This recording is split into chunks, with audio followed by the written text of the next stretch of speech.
Kentucky basketball was picked to finish 6th in the SEC according to the Almanac, and I really do think that the Wildcats deserve to be higher heading into the season.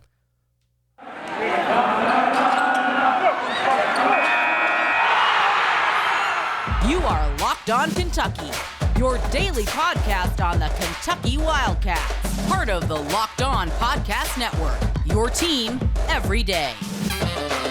All right, what is going on, Big Blue Nation? Welcome on in to Locked On Kentucky, your daily Kentucky Wildcats podcast. I'm your host, Lance Dawe, writer for Sports Illustrated for various SEC-related things.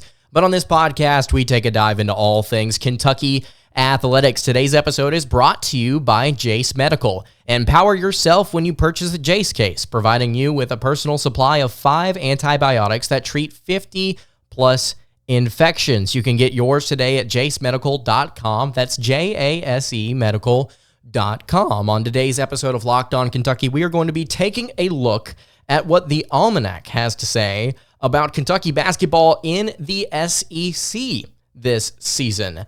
It is a college basketball season preview that was released on Wednesday night, and John Calipari and co. projected to finish 6th in the SEC. How do we feel about it? Not that great. Going to tell you why on today's episode of Locked On Kentucky. Also, on today's episode, going to go through the top 10 point guards in Kentucky basketball history according to ChatGPT. This is not my list, so don't come after me. Come after the AI. Thank you so much for making Locked On Kentucky your first listen every single day. Want to remind everyone out there that we are free and available on all platforms. If you're watching on YouTube, subscribe to the show. If you're listening on podcast, would really appreciate for your follow or subscription wherever you are listening there. So let's go ahead and get into it. If you want to check this article out over at wildcatstoday.com, it's where I write. Andy Patton, co-host of the Locked On College Basketball Podcast, actually posted over there writing about Kentucky finishing or projected to finish 6th in the SEC according to the Almanac. And again, that is a college basketball season preview. I believe Goodman is a part of this a little bit as well. It projects standings for every conference in the country. Texas A&M was the team that was picked to win the SEC. We've talked about A&M quite a bit here on the show, talked with Andrew Stefaniak, host of the Locked On Aggies podcast as well. Probably going to have him on here very soon to discuss how we feel about the Aggies and the Wildcats heading into this conference, because I think the SEC's going to be pretty strong this year. Not going to lie, I think they're going to have some really good teams at the tops, and I think that the Aggies and the Wildcats are probably in that top 3 or 4, and that just kind of gives away how I feel about Kentucky basketball being selected here at 6th. I've also got a bit of an issue here, guys. My camera may die at some point during this recording, and at which point I will just swap the battery out. Hopefully I noticed that. So Texas A&M picked to win the SEC. Kentucky was picked behind A&M, and then in second place, Tennessee, 3rd, Alabama, 4th, Arkansas, Mississippi State, 5th, Florida, Auburn, Missouri, Ole Miss, Vanderbilt, LSU, Georgia, South Carolina behind Kentucky. So one more time, Wildcats were picked behind the Texas A&M Aggies, Tennessee Volunteers, Alabama Crimson Tide, Arkansas Razorbacks, and the Mississippi State Bulldogs.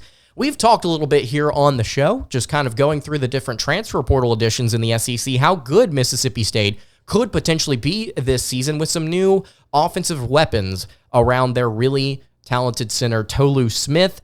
I don't know if Mississippi State's a top 5 team in this league with the other teams that are going to be competing for that double bye in the SEC tournament. I think that Auburn, I think that Ole Miss, Florida, Arkansas, Kentucky are teams that could certainly finish above them in this conference race. But as we've seen over the past couple of years, I mean, really anything could happen in this league. So I would not be shocked if Mississippi State finished 5th. I would not predict them to finish 5th. And that's kind of where I want to start my argument here today. Is I think Kentucky should be a top 4 team projected in this league heading into this season. Why?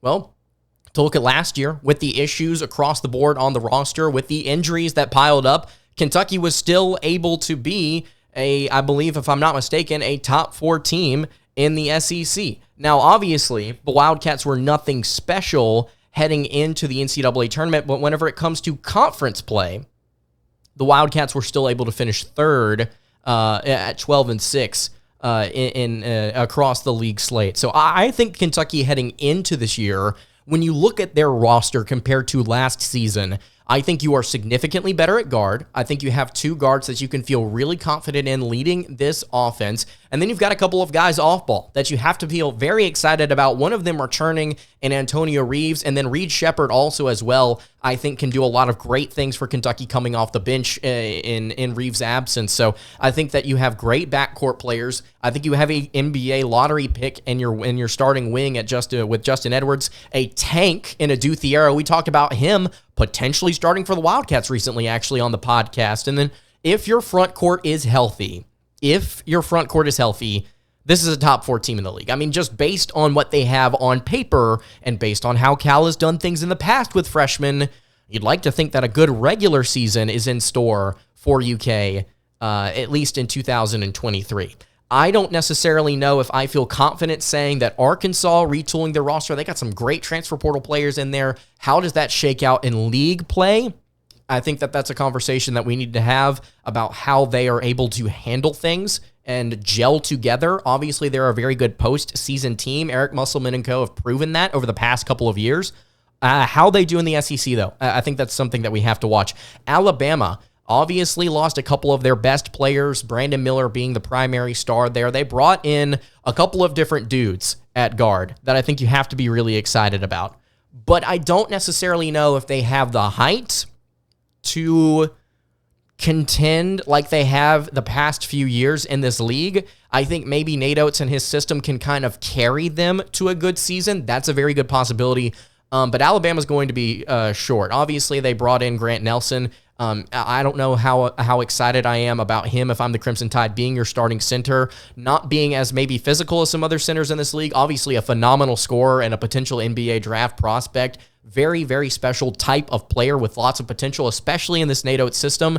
But when it comes to the bruising nature of the SEC, how does that translate? Is Alabama's rim protection going to be very solid? I don't think it was incredibly elite a season ago. They obviously had issues in the NCAA tournament, couldn't buy buckets with their star players at the end of the day. How does that translate when you are physically grinding things out against teams like Mississippi State, teams like Florida, teams like Auburn, teams like Ole Miss, for example? I think they're going to be much improved defensively this upcoming season. So I think there are a couple of teams here that are deserving of being projected top 4 teams in this SEC, but in terms of the players outside of them that are just kind of floating, Arkansas, Mississippi State, Florida, I think Kentucky's got a better roster, and I think they project out better than some of these other schools do. Now, some of you may come in and you may correct me and you may say, no, well, Florida or the Bulldogs or a team like Auburn or Missouri or Ole Miss or maybe even Vanderbilt, they've got these things going on and it makes them a top 10 team, top 4 team, top 5 team in this league, because of these things that have happened in the past, and we can have that conversation. I'm just saying what my argument comes back to with this Almanac is I understand that age is an issue. I understand Kentucky being young is an issue, but they've got 2 very veteran, experienced players that are going to be in primary positions for them, not just in terms of minutes, but in terms of how they execute on the offensive and defensive end of the floors, ends of the floor, I should say. I think just Kentucky right now, despite their youth, they've got a lot of talent. I think it trumps everybody, but maybe 3 or 4 schools in this SEC here this upcoming season. I just think Kentucky's up there. I think they're a top 4 team in this league. No disrespect to A&M, no disrespect to Tennessee, no disrespect to teams like Mississippi State, who I think are going to be much improved this season. Again, I think they're going to be a good team. This is a good conference. I like what UK has on paper. That's what I continue to go back to. And if they have this talent, I mean, we've seen this before. We've seen this story before. So if you've got any thoughts on Kentucky basketball being ranked, projected to finish 6th in the SEC this upcoming season, you can leave that in the YouTube comments below. I want to get to these top 10 point guards in Kentucky basketball history. Before we do that, though, I want to tell you guys about our friends over at Jace Medical.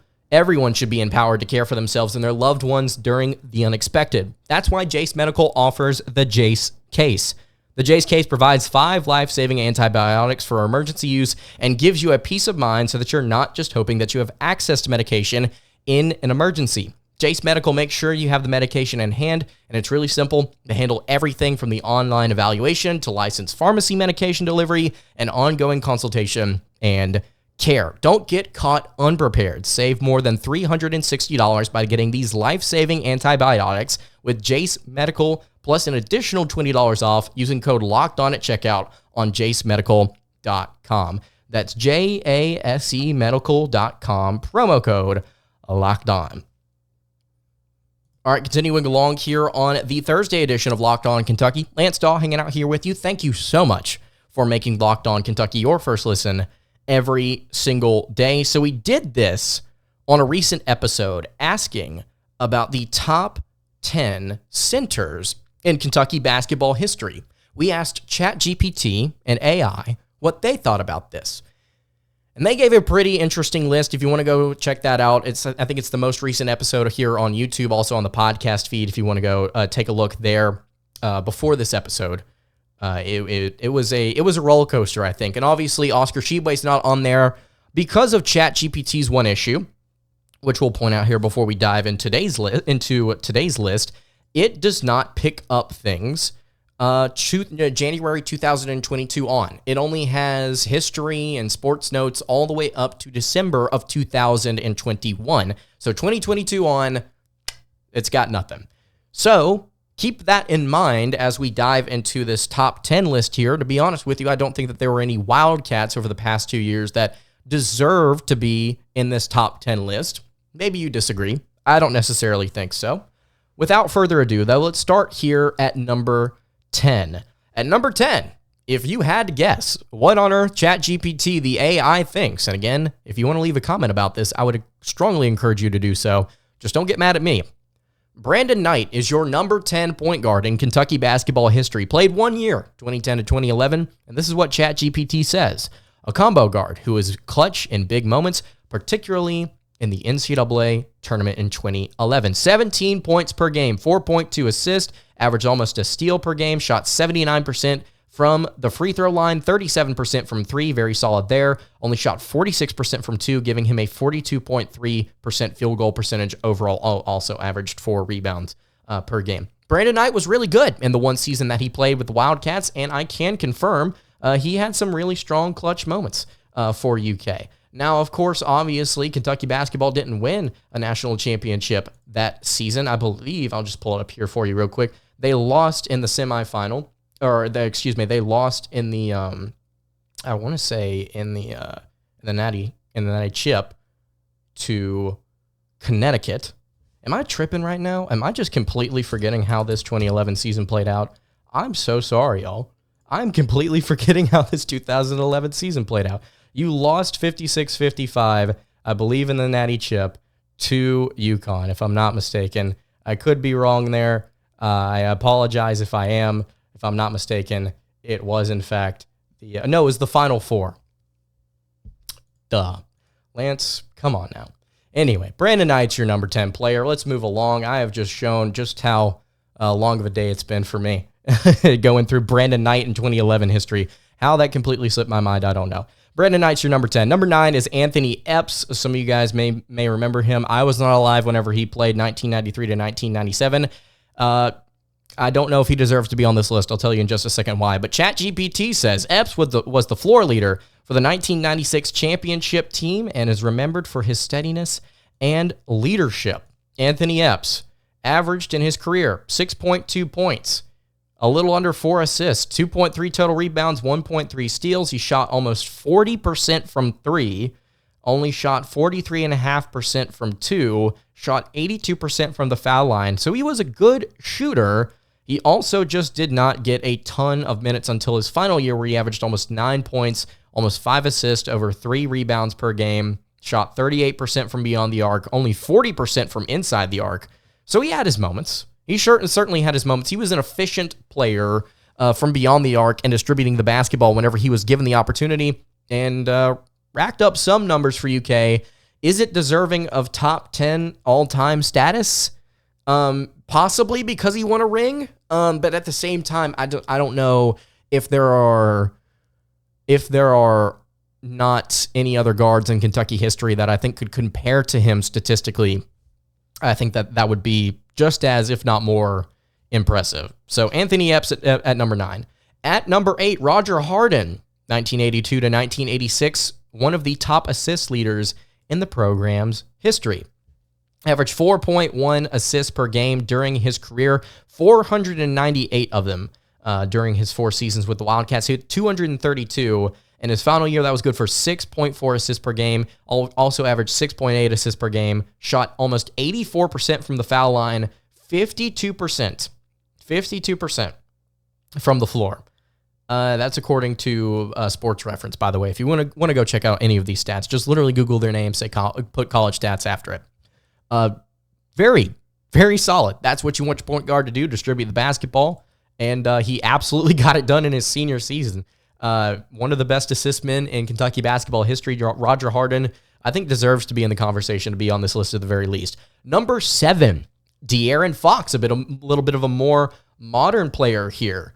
According to ChatGPT, like John Wall, Fox played just 1 season at Kentucky, but showcased elite speed, playmaking, and defensive prowess. Averaged 1.5 steals there, talking about the defensive prowess, 4.6 assists, averaged almost 17 points per game, only shot 24% from 3, was not known for his 3-point shot, obviously, over 52% from inside the arc. We all know how crafty he was getting to his spots during his time for the Wildcats. Just such a great backcourt during his lone year with UK. I believe the 1 year with Malik Monk, that was just so much fun. That team should have won a ring. But anyway, point being, De'Aaron Fox here at number 7. I think he deserves to be here. If he had worked on his 3-point shot just a little bit and was able to get that number up to maybe 28-30% in a second season with UK, and he was able to possibly get to that national championship at the very least, I think he would be considered a top 5 point guard in Kentucky history. That's just me. Travis Ford at number 6, 1991 to 1994, an excellent playmaker and shooter. Ford played a key role in Rick Pitino's early teams. And you talk about the shooting here. Let me just rattle off some of these numbers here for you. And I think it is absolutely deserving of at least a conversation here to make him potentially top 10. During his career with Kentucky, he averaged 4.3 assists, 2 rebounds, 1.2 steals, and 9.5 points. He shot 88.2% in his career from the foul line. He shot 91% during his senior year, his 5th year. 91%. He also shot during his time with Kentucky, shot 44.5% from beyond the arc.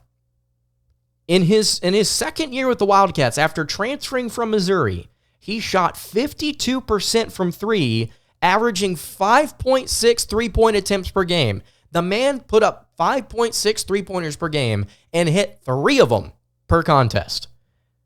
Averaged 13.6 points per game that year, by the way. And then also, by the way, he shot, let's see here, he shot 44.1% from inside the arc. So you're looking for numbers here. Me personally, I'm looking for numbers. The fact that he was able to get this done and was able to play with the Wildcats for so long, scored over 1,100 points during his college career, 951 with UK. Yeah, I think that he's deserving of at least being in this conversation. You have to love the shooting percentages to go along with the assist there. You don't necessarily need a ton of points. He got double-digit points in his final 2 years with UK. That's what you want. That's what you want if you're looking for somebody here in this top 10 list. All right, we've got 5 more to go. A couple of different, more modern players, and we're going to throw it back to the 80s and then the 1940s for our final player here. Before we get to that, though, I want to tell you guys about our friends over at FanDuel. You can snap into the action this NFL season with FanDuel. It's America's #1 sportsbook. Right now, new customers can get $200 in bonus bets guaranteed when you place a $5 bet. That is $200 in bonus bets, win or lose. And if you've been thinking about joining FanDuel, there's no better time to get in on the action. The app is also really easy to use. On top of this, there's a wide range of betting options, including spreads, player props, over-unders, and so much more on top of that. So you need to visit FanDuel.com/lockedon and kick off the NFL season with FanDuel. It's an official partner of the NFL. All right, wrapping up the Thursday edition of Locked On Kentucky. Lance Dawe hanging out here with you. Really appreciate you making Locked On Kentucky, again, your first listen every single day. If you've not checked out the Locked On College Basketball Podcast with Andy Patton and Isaac Shade, they do great work over there on that pod. They have me on sometimes. They have experts, coaches, analysts, all different kinds of people to give you insight on what's going on in the college basketball world. So please head over there to YouTube or wherever you get your podcast and subscribe if you want to know more about what's going on in the college basketball scene. At number 5 here on our list of the top 10 point guards in Kentucky basketball history, we have Tyler Ulis, a personal favorite of mine here. ChatGPT says, standing at just 5'9", Ulis was a 2-time SEC Player of the Year and had one of the best single-season total assist totals in school history. Take a look at the numbers here with me. And over the course of 2 years with Kentucky, I really want to focus here on his senior season, his second year with UK, because that's where he truly shined. 17.3 points, shot 85.6% from the free throw line, shot 34% from three, shot 42% from three the season prior, by the way. He shot almost 49% from inside the arc. He also averaged 7 assists per contest and 1.5 steals. Doesn't get any better than this. Kentucky also very solid that season as well. Just a great year, I think, for Kentucky basketball. And Tyler Ulis leading the charge there. Shame you lost to Indiana in the second round, but overall, as far as the regular season goes, loved that SEC tournament run, loved that SEC championship game, if I'm not mistaken, against the Texas A&M Aggies. So much fun. And Tyler Ulis was a huge part of that. Some of my favorite Kentucky moments come from that team and come from Tyler Ulis, just being a dog at 5'9". He deserves to be in this top 10, I think.